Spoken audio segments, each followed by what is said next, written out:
I just think it's cheap for the sport. I mean, that's what they want to think. A teammate blocking on purpose in qualifying, a championship lost over politics, a driver lashing out at his own team. These are the moments that make F1 unforgettable, and sometimes unbearable. Today, we're diving into the most unsportsmanlike Formula One moments of all time. The stuff that makes fans gasp, teams furious, and rivals never forget. And it's not just old school drama. From Monaco to modern tracks, from legendary rivalries to shocking rookie moves, the chaos never stops. But the first moment? Yeah, it's Monaco. And it still gets talked about to this day. Monaco 2006. Everyone knows qualifying here basically is the race. Get pole, and you're almost guaranteed the win. Unless, of course, you mess it up. And who better to mess it up in style than a 7-time world champion? So Q3 is on, and Schumi drops a 1 minute 13.898. Solid, but not safe. Alonso's flying too. And then this happens. 9 seconds of qualifying, Schumacher had set the fastest time. Others were... Instead of finishing the turn or taking the escape road, he straightens the wheel and just stops the Ferrari right there. This guy, I mean, are you serious? You serious? Boom. Alonso lifts, lap gone. Fans lose their minds. Briatore probably fainted. Ferrari called it a mistake. Sure, okay.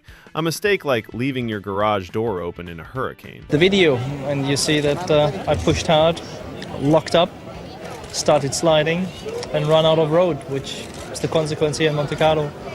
8 hours later, the FIA deletes Schumi's times. Dead last. Alonso wins Monaco. And honestly, it's unsportsmanlike, but elegant. Like a heist in slow motion. Schumi might have been furious, but at least we all got front row entertainment. Hey, it's Formula Jabs, mid-editing here, and I just wanted to pause the video to ask you to subscribe if you haven't already. And while you're already down there, why not leave a like as well? Fast forward to 2010. Schumi's back in the midfield with Mercedes, still driving like he's chasing the championship. Except he's not.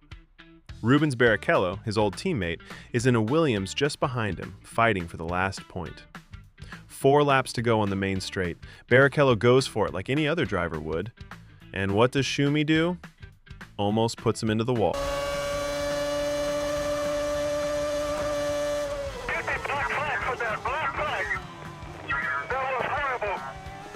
Yeah, almost. That's right. 7-time world champ threatening his former teammate like it's a bumper car.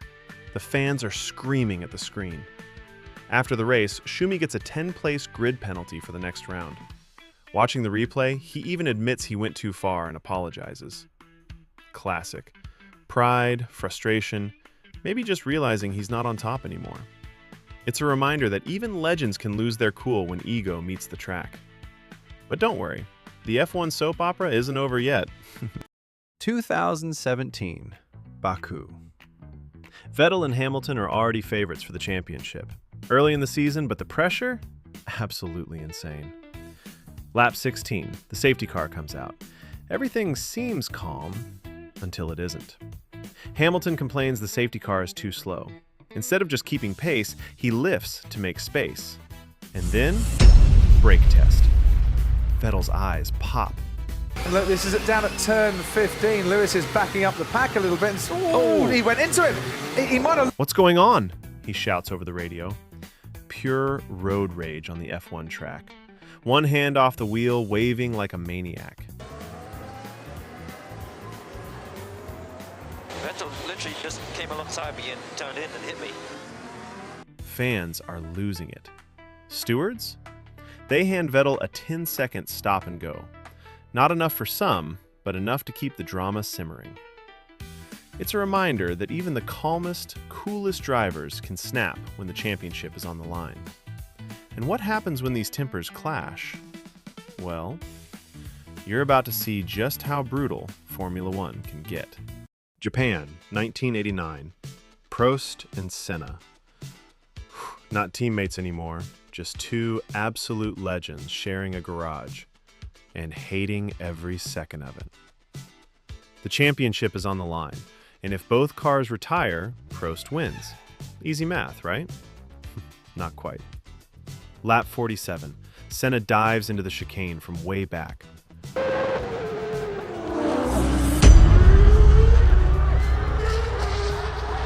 Prost thinks he's done for the day, pops out of the car. But Senna? He stays in, asks for a push, and keeps going. The championship hangs by a thread. The crowd? Losing it. The stewards? Already sweating. Politics steps in, and in the end, Senna is disqualified. Prost walks away with the title. It's classic F1. Speed, skill, and a little bit of, I'll decide who wins today. And let's be honest, if you thought Schumi had drama, you haven't seen anything yet. Because 1 year later, at the same circuit, the story repeats.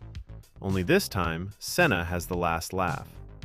At the 1990 Japanese Grand Prix, Suzuka, Ayrton Senna deliberately crashed into Alain Prost at the first corner, securing the 1990 Formula One World Championship. Trying to go through on the inside, and it's happened immediately! This is amazing! Senna goes off at the... Following a dispute over starting positions, Senna's McLaren hit Prost's Ferrari seconds into the race, eliminating both immediately. It was a revenge move for the 1989 incident. How do you feel about being world champion? It's not a bad feeling at all, is it? Congratulations. If you thought that was the worst thing teammates could do to each other, then think again. 2016, Austria. By now, the Silver Arrow's friendship? Totally dead. Lewis Hamilton isn't interested in second place, especially not to his teammate Nico Rosberg. Final lap, Lewis is right on him. Turn 2, they touch. He's got the inside line, they've touched again! Hamilton runs wide, and is he going to come onto the track and touch his teammate? He's now got... Wings everywhere, carbon fiber raining down like confetti at the worst possible party. Hamilton squeezes past, and Rosberg limps home, sparks flying under the car like a broken toaster. The championship leader? 4th place, minus a front wing. Meanwhile, the fans are losing it, commentators screaming, and team radio? A mix of panic and profanity muted just in time for broadcast. Austria ends with chaos, a lucky win, and a reminder, in F1, your teammate can be your deadliest rival. And just when you think it's over, remember, Hamilton had already survived years of tight battles. But this was the kind of drama that makes you realize why Formula One isn't just a race. It's a war. Hungary, 2007. McLaren. 2 stars, 2 very different stories. Fernando Alonso, double world champion, experienced, confident, convinced he's the guy. Lewis Hamilton, rookie sensation, already driving like a seasoned pro. Sparks were guaranteed, and the team about to explode. Qualifying drama kicks off instantly. Team asks Hamilton to let Alonso through for an extra lap. Expected, protocol, simple. Except Hamilton doesn't. The rookie plays his hand. Alonso? Furious. Everyone in the pit lane feels the tension through the TV. Q3 rolls on. Alonso pits, but the mechanics hold him a beat too long. Hamilton queuing up behind him, and have they raised the lollipop to let Alonso out? Yep, they want him out of there. No, Alonso's not getting on with it. Only 1:40 to go. Is he blocking Hamilton here? Is that a bit of a tactic within the team there to give Hamilton a bit of a headache? I think it might well be. That's really... 1:40 seconds of ticking clocks. Hamilton? Stuck behind him, watching time evaporate. Alonso is blocking. Intentional? You bet. When Alonso finally gets out, pole is his, but the fallout is instant. Ron Dennis? Absolutely livid. He throws his headphones, storms to Alonso's physio. The paddock is buzzing like a hornet's nest. Meanwhile, Hamilton's face says it all. Not amused. Not one bit. Fans at home? Eating popcorn like it's a championship battle of their own. It doesn't stop there. Hamilton misses his lap.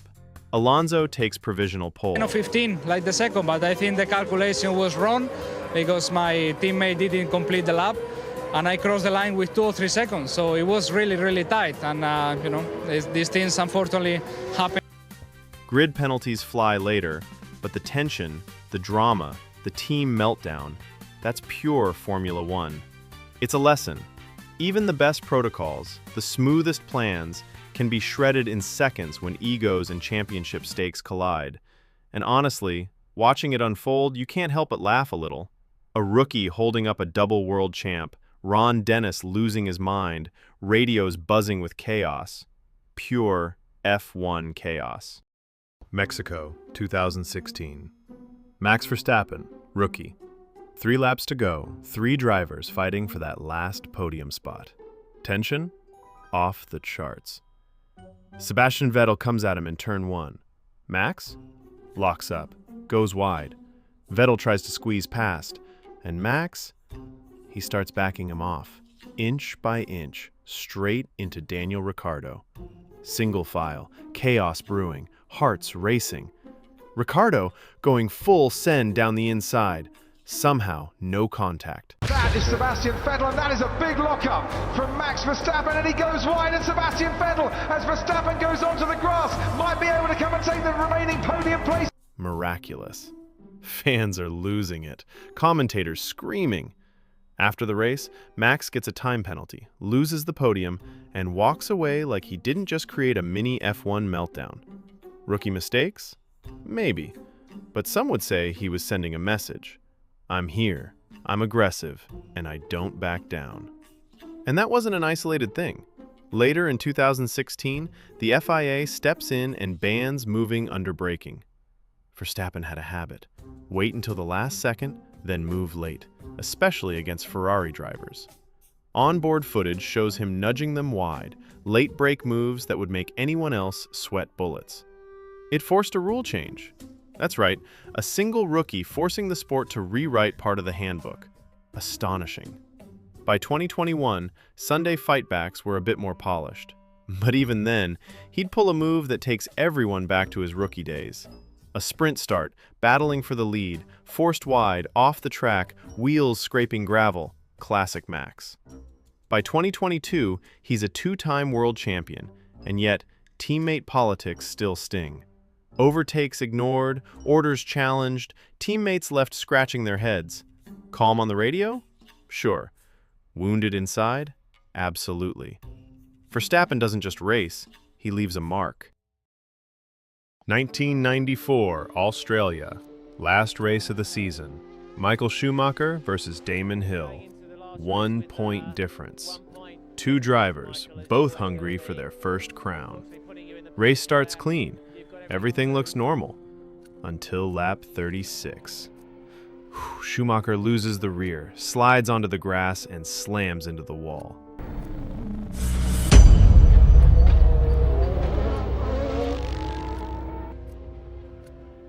Heart in your throat moment.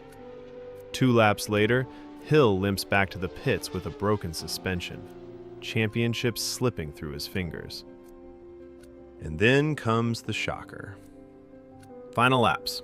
Hill thinks the title is his. Schumacher somehow fights back, crosses the line. Chaos in the steward's office. Politics steps in. Disqualification. Title goes to Schumacher. The paddock? A mixture of awe, outrage, and did that really just happen? Going into the last race with 1 point deficit to Michael is always going to be, unfortunately, putting you in the position where you've got everything to lose. This wasn't just racing. It was a lesson in how thin the line is between genius and controversy in Formula One. Fast forward 3 years, 1997. Same drama, same intensity. Schumacher ahead by a single point. Jerez, Spain. Lap 47, tires fading, opportunity appears. He goes for the inside. Contact. Cars touch. Verve keeps going. Schumacher slides into the gravel. Championship? Lost. Jack wins the title by staying on track while the drama unfolds like a live soap opera. FIA response? Brutal. Michael Schumacher is erased from the 1997 standings, the only time that has ever happened in F1 history. Deliberate or instinctive? Doesn't matter. The fallout was legendary. Fans still talk about it decades later. And that's Schumacher. Brilliant, aggressive, sometimes reckless, always leaving the world guessing. Kimi Räikkönen. Calm, collected, ice cold on track. But press the radio button, and suddenly, he's pure gold. Claps on steering wheel here. Hey! Hey! Steering wheel, somebody tell him to give it to me. Come on! Whoa! Monaco, 2013. Chaos everywhere. Cars touching, flaps flapping, red flags, engines roaring. And Kimi? One-word responses. Pure annoyance. Leave me.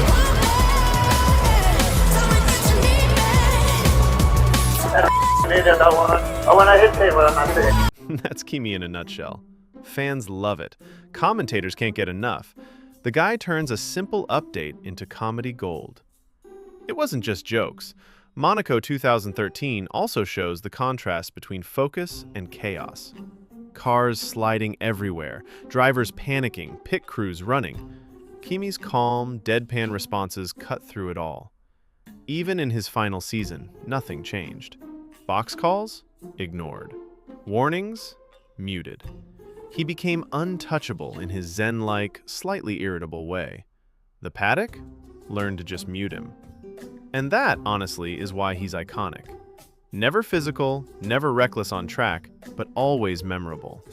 Watching him in Monaco, you realize Formula One isn't just speed and skill, it's personality, attitude, and how a driver reacts under pressure. Kimi? He mastered that art quietly. Qatar, 2023. Lance Stroll struggling all season, and no offense, is there a season where this guy doesn't struggle? Lance goes into qualifying, desperate for pace that just isn't there. Q1 exit, 17th place. 4 races in a row. You can almost hear his frustration screaming through the radio. And then it happens. He jumps out of the car, furious, waving his arms like he's auditioning for a drama series. Enter his longtime assistant, Henry Howe, trying to guide him to the FIA weighing. But Stroll snaps. Not a misunderstanding, not an accident. He shoves the guy. Yes, a shove. Commentary desk? Speechless. Damn! Fans? Eating popcorn. Modern F1 drama unfolding in HD. And it doesn't stop there. Post-race interview. Barely a sentence out of him. Cold. Frustrated. Stroll? Expressionless. But you can feel the tension crackling through the screen. The FIA investigates, bringing the sport into disrepute. But outcome? A private apology. That's it. No fine, no penalties, just a little quiet embarrassment. Moments like this prove something. Unsportsmanlike behavior in F1 isn't always about breaking rules. Sometimes it's just pure pressure, frustration, and ego.